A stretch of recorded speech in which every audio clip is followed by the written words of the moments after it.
Alright, so this probably sounds like one of those late-night Discovery Channel fever dreams, but I swear to RA, this actually happened. I, 34M, have always been obsessed with ancient Egypt. Not just casually.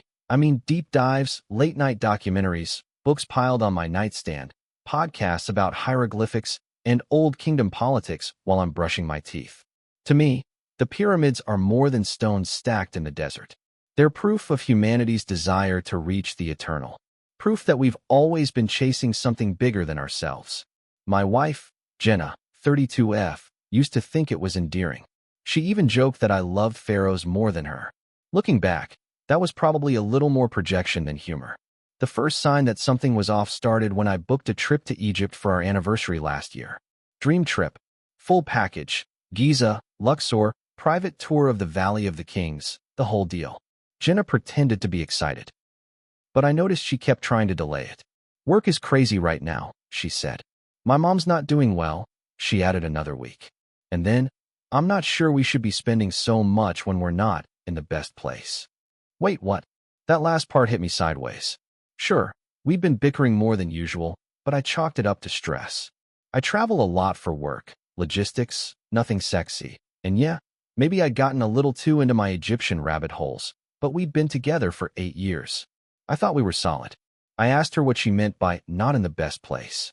She just looked at me, dead in the eyes, and said, "You'd rather spend your nights watching mummy documentaries than talk to your wife." I won't lie, I got defensive, hurt, angry, but I backed off. Thought maybe she was just feeling neglected. So I scaled back the Egypt stuff. No more podcasts at breakfast. No more ancient conspiracy theories over dinner. I even started watching The Bachelor with her to connect. But it didn't help. The trip kept getting pushed. Our arguments got worse. She accused me of being distracted and emotionally unavailable, which felt ironic since I was the one trying to fix things. One night, I asked her point blank, "Do you even want to go on this trip with me?" She rolled her eyes and said, "Why don't you just go alone? You'd probably have a better time without me nagging you." That's when something shifted in me. I couldn't explain it, but something about the way she said that, so casually, so dismissive, made my stomach twist. It wasn't just about Egypt anymore. Something deeper was going on. And just like the ancient tombs that hold more than what they show on the surface, I started to suspect there were secrets buried in our relationship. Secrets I was about to uncover. So after that cold, dismissive, "Why don't you just go alone?" line, I actually considered it. Going alone. I'd never traveled solo internationally, but part of me wanted to escape the weird tension in our house. It felt like living with a stranger who kept gaslighting me about our past 8 years together. But instead of booking my ticket, I started digging, figuratively, at first. If the pyramids taught me anything, it's that the truth is buried deep, and people go to great lengths to hide what they don't want you to find. Jenna had been weirdly protective of her phone lately. Not in an obvious way, just small things. She used to leave it on the nightstand when we went to bed. Now it was under her pillow. She used to scroll TikTok next to me. Now she turned her screen away or scrolled in another room. So yeah, curiosity got the better of me. One night, she left it in the bathroom while she showered. I didn't have much time. I wasn't even looking for anything specific, maybe texts to a friend complaining about me or something. But when I opened her DMs on Instagram, that's when everything cracked open. There were hundreds of messages. To one guy, I won't use his real name here, so let's just call him Mark. The messages weren't just flirty, they were intimate. Long threads about how she felt seen by him, how I was always off in ancient tombs, and she was suffocating in silence. Some of the stuff she wrote made me physically nauseous.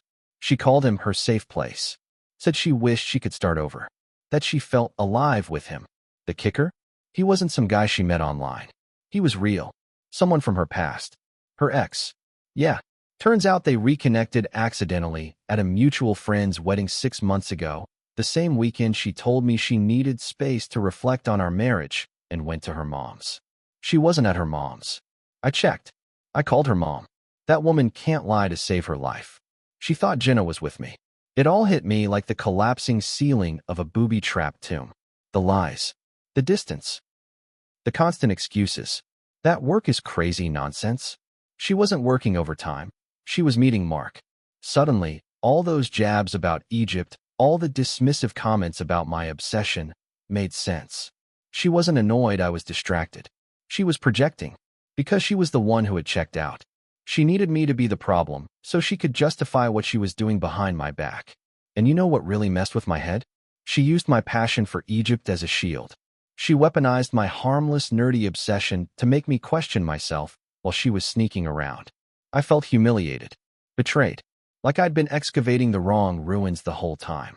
I didn't confront her that night. Not yet. I wanted to know everything first. And I was just getting started. Okay, so I know some people might say I should have confronted her right then, phone in hand, but I didn't. I couldn't. I needed time to process. And honestly, I didn't want her twisting the story, crying, saying I invaded her privacy, or that I misunderstood everything. I'd just uncovered what felt like a hidden chamber in the Great Pyramid, walls covered in emotional graffiti, but only half the inscriptions decoded. So I started digging deeper. I remembered an old laptop she used to use for work, one she claimed was basically dead. Turns out, she just forgot to log out of her Gmail. Oops, that's where I found emails. Actual plans. A hotel reservation in New York last March. Same weekend she told me she was at a conference. Pictures in her sent folder. Not nude or anything, but selfies in a hotel mirror, smiling in a way I hadn't seen from her in years. That glow she used to save for me? She was sending it to Mark. Oh, and here's the most twisted part. While she was in New York cheating on me, she bought me a miniature statue of Anubis from a museum gift shop as a souvenir. I remember when she gave it to me. She made some joke about bringing me back something from the underworld. I thought it was cute. Now it just feels like she was mocking me. So yeah, I had the evidence. All of it. But I wasn't done. I wanted to know this guy. Not just his name and face. I wanted to know what kind of man steps into another man's marriage and makes himself at home. I searched his socials. Took me 5 minutes. And surprise, surprise, he was married too. They divorced last year. And from the timing of some of those emails, let's just say I wouldn't be shocked if Jenna helped break that marriage apart too. Suddenly, it wasn't just about betrayal anymore. It was about identity. My wife, this woman I thought I knew, who I trusted with everything, wasn't just unhappy. She was a liar, a manipulator, and maybe a serial cheater. And me? I'd been sleeping next to a stranger. That realization hit harder than anything. It wasn't just the affair, it was the months of gaslighting. The way she'd made me feel like I was crazy for suspecting anything. Like I was some obsessed Egypt nerd who didn't know how to connect with his own wife. I wasn't perfect, but I didn't deserve this. I stared at that little Anubis statue on my desk for like an hour that night. And all I could think was, I'm not the one who belongs in the underworld. She is. All right.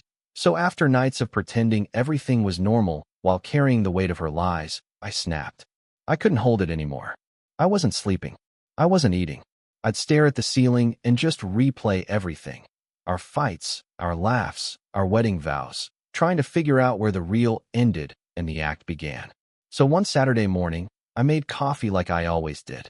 She came into the kitchen in one of my shirts, kissed me on the cheek like she hadn't been stabbing me in the back for months, and said, "You're quiet lately. Still obsessing over your dead kings." That was it. That one little dig, so casual, so smug, like she knew she had the upper hand. I set my mug down, calmly, and I said, "How's Mark doing?" Boom. She froze. Like a statue, literally, like one of those broken-limbed relics in the Cairo Museum. Didn't blink, didn't breathe. Just stood there, processing. Her first words? Not, "What are you talking about?" Or "Who's Mark?" No, it was, "How did you find out?" That told me everything. I laughed.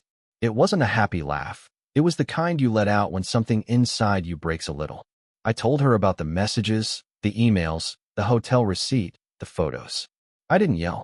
I was weirdly calm, like a man giving a museum tour of the ruins of his marriage.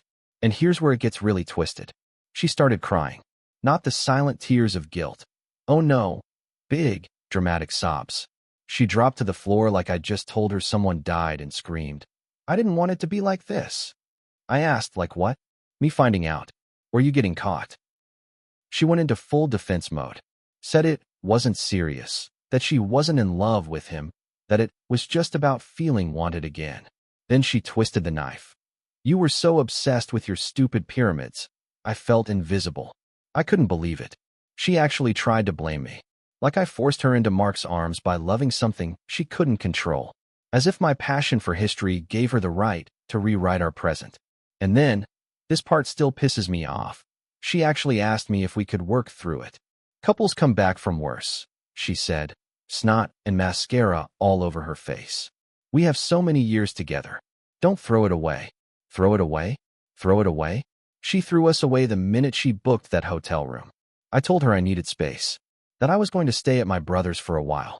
She cried harder, begged me not to go, said I was overreacting, that nothing physical happened until the marriage was already broken. Classic cheater logic. Rewrite the timeline to feel better about what you did. I packed a bag that afternoon. As I zipped up my suitcase, she said, "You're really walking out over this?" I looked her dead in the eyes and said, "No, I'm walking out over everything you buried." So I move in with my brother, Mark, that same night. He and his wife were surprisingly chill about it. Just gave me the guest room, no questions asked. I think they could tell I was cracked wide open, like one of those limestone tombs that's been sealed for millennia and suddenly exposed to daylight. I didn't cry, not at first. I felt hollow, like my emotions hadn't caught up to the wreckage yet. Jenna texted me nonstop. "Can we talk? I miss you. I'm sorry." Then came the longer messages. The ones where she spun elaborate excuses, like she was trying to rewrite the script of our marriage in real time. She meant nothing. It was an escape. I didn't think you'd ever find out. Real comforting stuff. But here's where it went from betrayal to paranoia. I wasn't going to respond, but I started to wonder, if she lied about Mark, what else did she lie about? So I started tracing back things, little inconsistencies. Like the guy from her gym she always said was harmless. Or the time she went to Vegas for a friend's birthday and came back with no photos. Just weird stuff I'd never questioned before. I was falling down my own archaeological dig, except instead of sand, I was digging through years of false smiles and emotional manipulation. And then, late one night, Mark and I were watching a documentary about mummification, because irony is apparently my love language now, and he goes, "Wait, didn't Jenna say she interned at the Field Museum in Chicago?" I blinked. "Yeah, summer before we got married." "What?" He grabs his phone, pulls up their website. "Because I swear I read somewhere they don't offer internships to anyone without a master's." I look it up. He's right. Jenna never had a master's, just a bachelor's in communications. So either the Field Museum changed their policy just for her, or she lied about that entire internship. Why would she lie about something like that? It wasn't even relevant anymore. Unless everything I thought I admired about her had been a carefully constructed illusion. Like those fake artifacts you sometimes find mixed in with real ones, close enough to fool the average tourist, but a fraud to anyone paying close attention. I called an old college friend of hers the next day, a woman Jenna didn't keep in touch with anymore. I said, "Hey, weird question, did Jenna really work at the Field Museum?" There was a pause, then laughter. "Oh God, she still tells that story?" "No, man. She went to Chicago to hook up with her ex for a week and told everyone it was an internship." "You didn't know?" I just stood there, phone in hand, heart rate through the roof. "No, I didn't know. She'd lied to me. Before we were even married." All right. So now I'm sitting on my brother's couch, staring at my phone, feeling like someone just told me my wife is a character in a book I never actually read. She'd fabricated an entire internship just to sound more impressive? For what status? To trap me? I don't even know anymore. But that was just the beginning. The next day, I drive back to the house. Not to work things out, like she kept texting about, but to ask questions. I wanted truths. Real ones this time. She opens the door looking all teary-eyed and fragile, like a professional widow in a soap opera. "I'm so glad you came back," she says, trying to hug me. I step back. "Tell me about the Field Museum," I say. She blinks. "What? You said you interned there." "I talked to someone. That internship never happened." Silence. Her eyes dart to the left, the way they always did when she was about to lie. I knew that ticked better than my own reflection. "Oh," she finally says, with the fakest sigh. "You talked to Kristen, didn't you? She was always jealous of me. Always trying to make me look bad." I shook my head. "It wasn't just Kristen. I called the museum." That's when her whole expression shifted, from guilt to annoyance. "You went through all that just to prove some petty little thing from years ago," she snapped. "Seriously? Petty? This wasn't about a fake internship anymore. It was about who she really was. The woman I thought I married? She didn't exist. She rolled her eyes and crossed her arms. So what? I embellished a little. Everyone does it. You act like you're perfect. No, I act like I'm honest, I said. At least I know who I am. You? You're a walking reenactment with fake hieroglyphs and missing context. She scoffed. Wow. Using your little Egypt metaphors now? Go write a blog or something. I just stood there, absorbing the full impact of it. She wasn't sorry. She wasn't even ashamed. This wasn't a woman who made a mistake. This was a woman who built a persona, brick by brick, lie by lie, like she was constructing her own twisted pyramid and expecting me to worship it. And you want to hear the kicker? She smiled. Like a real one. Like she was enjoying how shaken I looked. You're never gonna leave me, she said quietly. You're too soft. You get off on the idea of being betrayed, like it makes you deep or interesting. I swear to God, those words are burned into my brain like an ancient curse. I walked out without saying anything else. Got in my car and drove. No music. No destination. Just wind and that sentence replaying in my head on a loop. I didn't go back to Mark's place that night. I drove around for hours, letting my phone die. No GPS, no distractions, just me, raw thoughts, and the kind of rage that doesn't even feel like anger anymore. It's colder than that. Like the inside of a tomb that's never seen sunlight. I ended up at a 24-hour diner. Some greasy spoon off the highway, where the waitress called me Han and topped off my coffee without asking. I must have sat there for 2 hours, staring at a grilled cheese I never touched. All I could think was, she doesn't even love me. She just loves control. The lies weren't mistakes. They were tactics. And the more I reviewed our marriage, every argument, every backhanded compliment, every time she forgot something important to me, the more it all clicked into place. She was never building a life with me. She was building a world where she could curate me like a damn artifact. That's when the idea hit me. If she curated her life like a museum, polished, presented, controlled, then I'd start looking where most people don't, behind the displays. I wanted to see the support beams of her little empire of lies. So the next morning, I started digging. Not metaphorically, digitally. Pulled up our shared drive. Dug through receipts, insurance claims, emails she probably forgot she left logged in. I was methodical, like an archaeologist brushing through layers of sand. And then I found it. A separate bank account. In her maiden name. With regular deposits, monthly ones, that didn't match her salary. I checked the sender. One of them? Mark. The same Mark she swore meant nothing. Suddenly it all made sense. It wasn't just an affair. It was a transaction. He was paying her for what? Silence. Control? Something else? And there were others. Different names. Different amounts.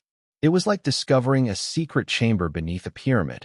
One filled with the kind of truth that changes everything you thought you knew about history. And yeah, I know how this sounds. But I'm telling you, this wasn't some side fling. Jenna was managing these guys. She was emotionally and maybe financially involved with multiple men. And here's the real gut punch. 2 years ago, when my mom died and left me that small inheritance, the one I used to help us catch up on bills.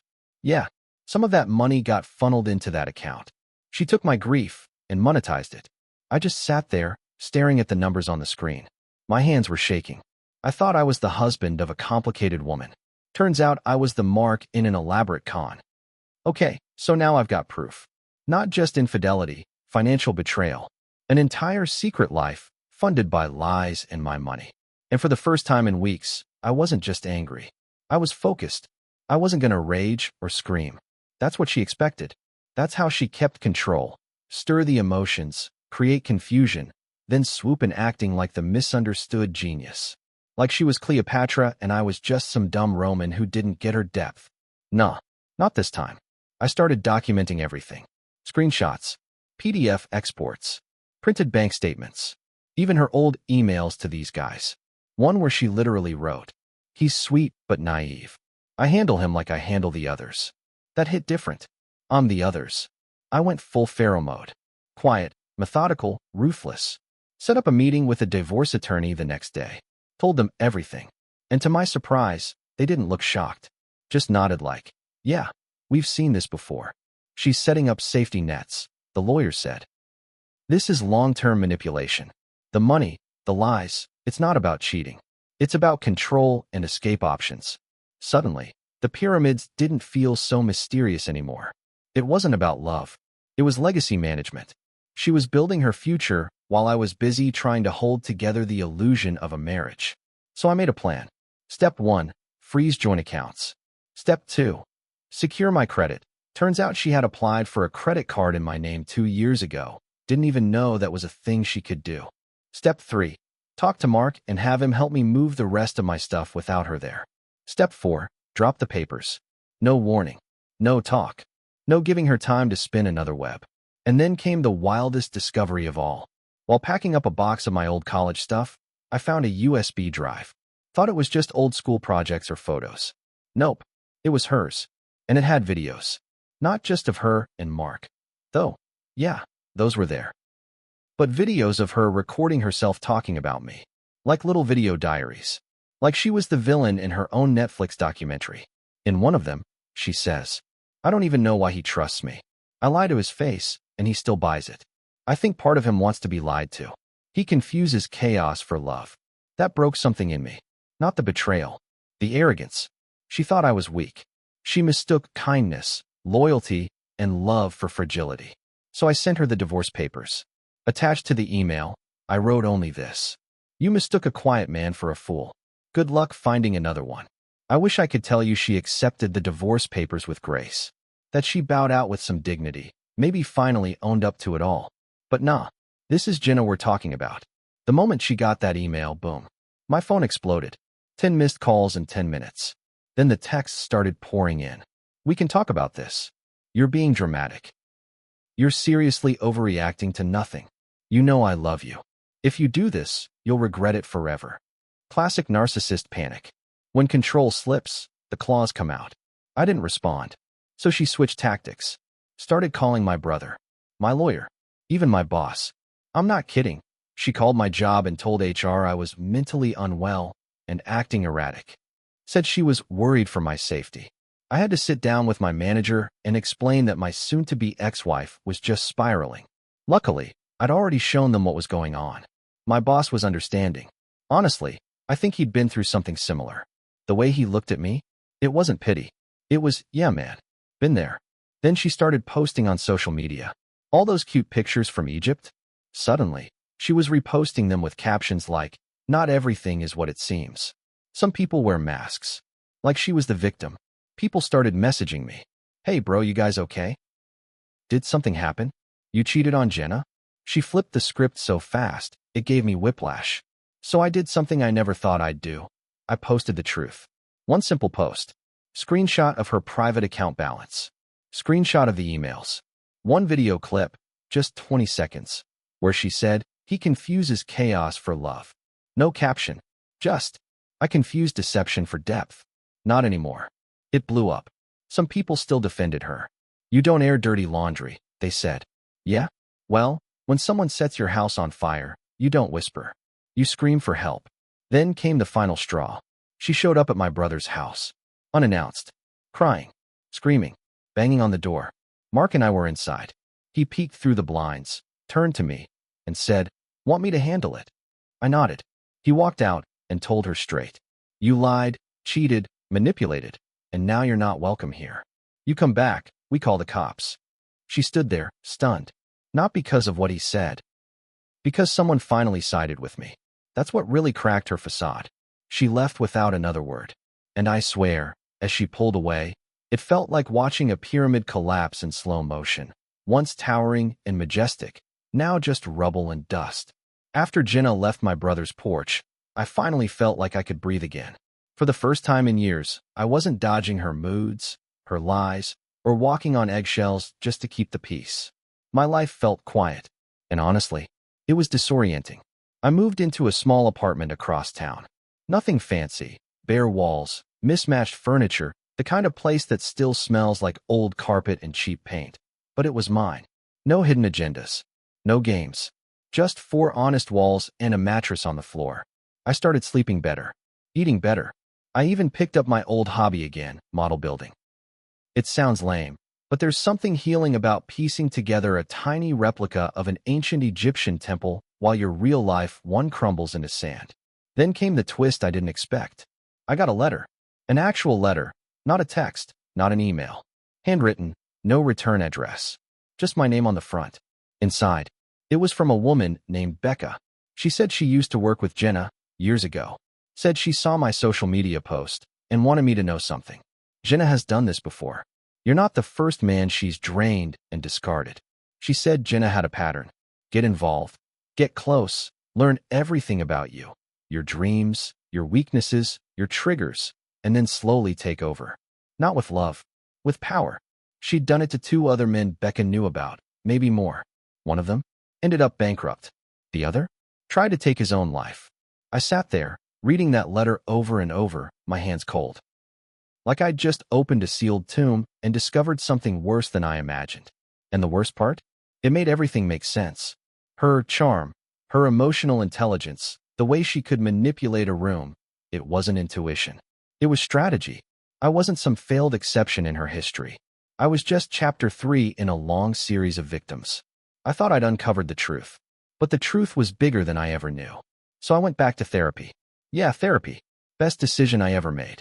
Told my story, laid it all out, and watched the therapist's eyes widen. She said something that stuck with me.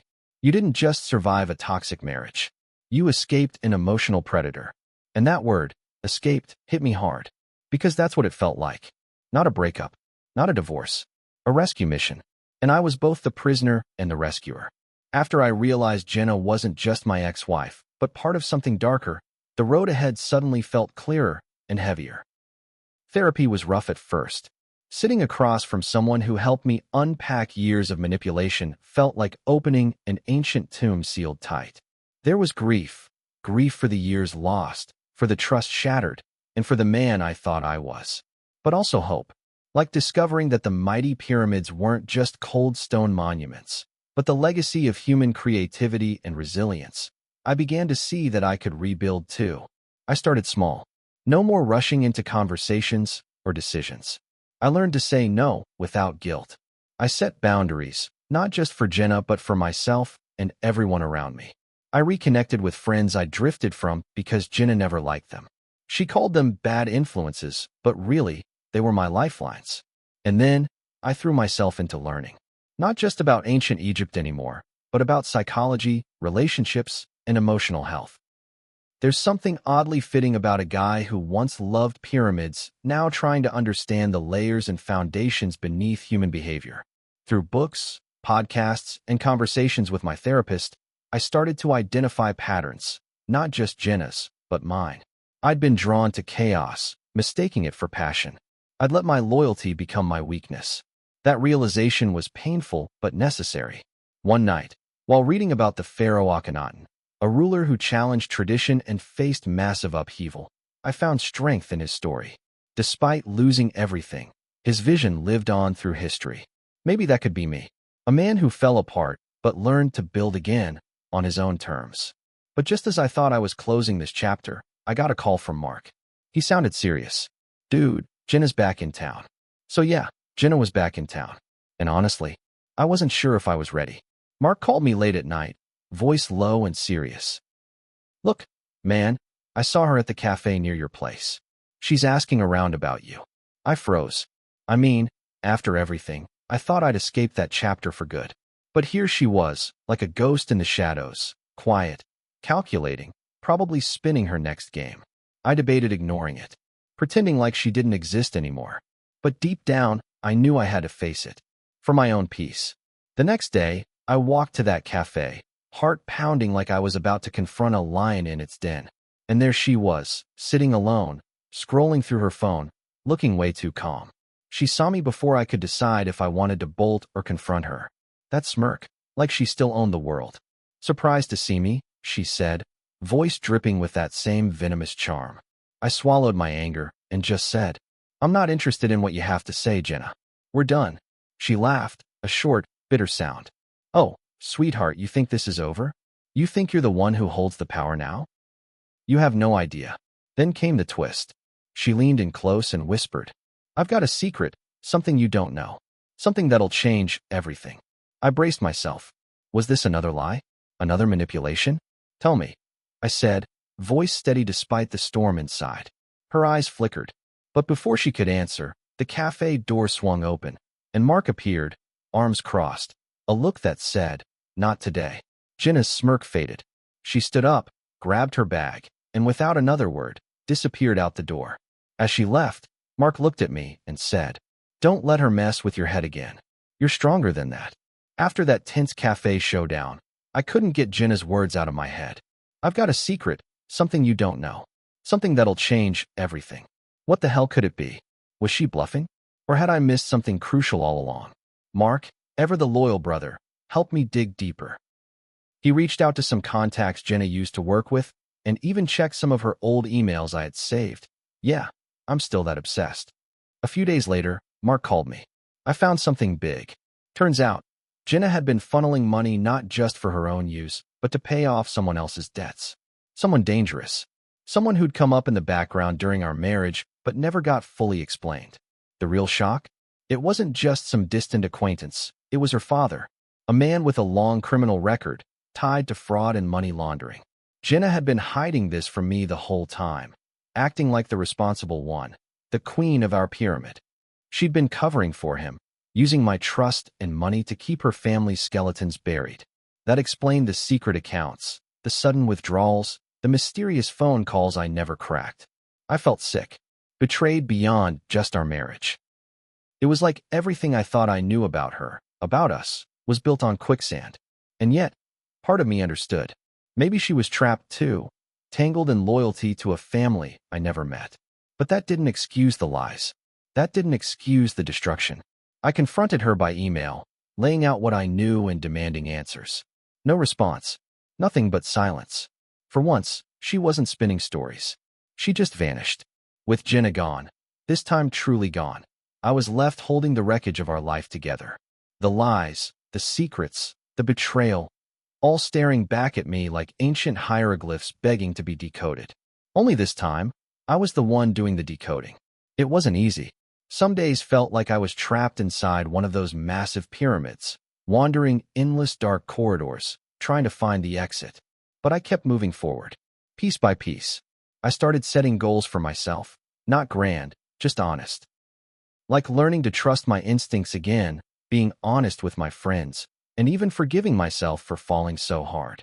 I found solace in studying ancient Egypt's resilience. Those pharaohs built wonders that lasted thousands of years, despite wars, betrayals, and collapse. They rebuilt their world over and over. I realized I could do the same. My life was my pyramid, and I was the architect now. I reconnected with my passions, started volunteering at a local museum, and even joined a study group on Egyptian mythology. The mysteries of those ancient stories mirrored my own journey: loss, betrayal, power, and the hope of rebirth. Most importantly, I learned to spot the warning signs of toxic relationships, not just in others, but in myself. Because sometimes, the biggest betrayals come from ignoring red flags we're too scared to face. I'm not perfect. I still carry scars. But I'm building something real. Something that's mine. All right, here's the wrap-up. What this whole wild ride taught me, and the advice I'd shout from the rooftops to anyone stuck in a relationship that feels like quicksand. First off, trust your gut. I ignored my instincts for way too long because Jenna was good at spinning her stories. But deep down, you know when something's off. Don't let sweet words or love blind you to red flags. Second, boundaries aren't just for them. They're for you. Saying no, walking away, protecting your peace, these aren't weaknesses. They're survival skills. Third, betrayal hurts like hell. I felt shock, anger, sadness, even self-doubt. But healing comes when you stop blaming yourself. Toxic people aren't your fault. They're a puzzle you didn't deserve to solve alone. Fourth, you can rebuild. Like the pyramids, life's mysteries aren't solved overnight. It's slow work, but with patience, you can build a foundation that lasts. Find what sparks your passion. Connect with people who see your worth. And don't rush healing. Finally, knowledge is power. Whether it's learning about ancient Egypt or about toxic relationships, understanding the past helps you avoid repeating mistakes. So, to anyone reading this, if you feel trapped in a relationship where love feels more like a prison, know this: you can break free. It's terrifying, messy, and painful, but you're stronger than you think. And sometimes, the greatest mystery you uncover isn't a pyramid or a pharaoh's tomb. It's the strength inside you that you never knew was there. Thanks for listening to my story. If you're dealing with something similar, reach out. Don't be alone.